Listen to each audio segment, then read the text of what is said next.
everybody, welcome to Learn Shiksha. I am Amrita. Today we are going to study about the types of organisms.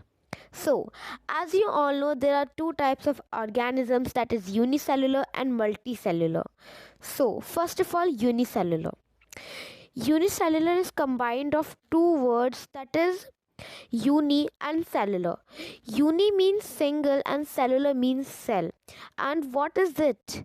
It is an organism having consisting of a single cell. Example like amoeba and paramecium, bacteria, yeast, etc. तो unicellular वो organisms होते हैं जो सिर्फ एक single cell से बने होते हैं, सिर्फ एक सेल से। और जो ये यूनिसेलुलर वर्ड है वो दो शब्द को जोड़ के बनाया गया है, जो है यूनी और सेलुलर।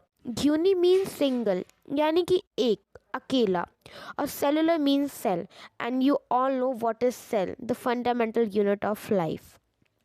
तो यूनिसेलुलर ऑर्गेनिजम्स के एग्जाम्पल तो आप यहाँ देख ही रहे होंगे। इनकी जो लाइफ होती है वो बहुत ही शॉर्ट टर्म की होती है, और इनकी जो बॉडी होती है वो बहुत ही सिंपली ऑर्गेनाइज्ड होती है।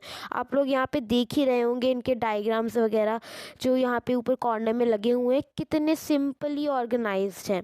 और इनके पास सिर्फ एक ही सेल है, उसी सेल से इन्हें सारे काम करने होते हैं। इन्हें उसी सेल से खाना होता है, उसी से चलना होता है, उसी सेल की वजह से इन्हें सोचना होता है। सब कुछ बस उस एक सेल पे डिपेंड होता है, इसलिए इन ऑर्गेनिजम्स को हम यूनिसेलुलर ऑर्गेनिजम्स बोलते हैं। Now we will move to multicellular. So multicellular is also combined of two words, that is multi and cellular. Here multi means many and cellular means cell. And what is it? It is an organism having or consisting of many cells. Example like humans, animals like cows, buffaloes, etc. तो अब multi cellular organism क्या है? जैसा कि अभी आपने अभी unicellular में पढ़ा कि वो सिर्फ एक सेल से बने होते हैं, लेकिन मल्टी सेलुलर में ये बहुत सारे सेल से बने होते हैं। जैसे कि आप अपनी बॉडी को देख सकते हैं, हमारी बॉडी कितने सारे मिलियंस ऑफ सेल से बनी हुई है। जो ये मल्टी सेलुलर वर्ड है, ये दो वर्ड्स को कंबाइन करके बना है, जो है मल्टी एंड सेलुलर। मल्टी का मतलब है मैनी यानी कि बहुत सारे, और सेलुलर का मीन्स सेल।